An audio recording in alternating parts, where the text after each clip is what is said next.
అమిత్ షా అయితే బెంగాల్ విషయంలో బాగా కాన్ఫిడెన్స్ వ్యక్తం చేస్తున్నారు. త్వరలో జరగనున్న ఎన్నికల్లో బెంగాల్ ప్రజలు బాంబులు తూటాలకి ఓట్లతో జవాబిస్తారని వ్యాఖ్యానించారు. మమతా ప్రభుత్వాన్ని అధికారం నుంచి దించేయాలని ప్రజలు నిర్ణయించుకున్నారు. ఎన్నికల తర్వాత రాష్ట్రంలో ప్రభుత్వాన్ని ఏర్పాటు చేసేది బీజేపీనేనంటూ వ్యాఖ్యానించుకొచ్చారు. పోలింగ్ రోజు ఎటువంటి అక్రమాలకు పాల్పడకుండా టీఎంసీ గూండాలు తమ ఇళ్లలోనే ఉండాలి, లేదంటే ఫలితం వెలువడిన తర్వాత వాళ్ళని కటకటాలు వెనక్కి పంపుతామని కొత్తగా ప్రకటించారు. బెంగాల్లోని రాణిగంజ్ ప్రాంతం నిర్వహించిన ఎన్నికల ప్రచారంలో ఆయన వ్యాఖ్యలు చేశారు. దేశంలో నక్సలిజాన్ని మోడీ ప్రభుత్వం పూర్తిగా అణచివేసింది. ఇప్పుడు చొరబాటుదారుల్ని తరిమి కొట్టే సమయం ఆసన్నమైంది. బెంగాల్ సహా దేశంలోని అన్ని రాష్ట్రాల నుంచి చొరబాటుదారుని బయటికి పంపిస్తాం అంటూ గతంలో తనిచ్చినటువంటి హామీని ప్రకటించారు. మరోసారి గుర్తు చేశారు. మన్మోహన్ సింగ్ ప్రభుత్వం ఉగ్రవాదం మీద ఎన్నడూ చర్యలు తీసుకోలేదని, దానికి బదులుగా ఉగ్రవాదులకు బిర్యానీలతో విందులు ఇచ్చిందని ఆరోపించారు.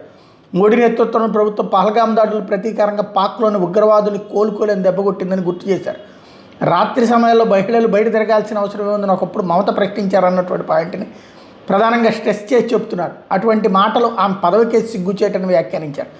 అర్ధరాత్రి కూడా మహిళలు ధైర్యంగా తిరిగే వాతావరణం తాము బెంగాల్లో సృష్టిస్తామన్నారు. ఆర్జీకర్ లాంటి ఘటనలు పునరావృతం కాకుండా చర్యలు తీసుకుంటామని ప్రకటించారు.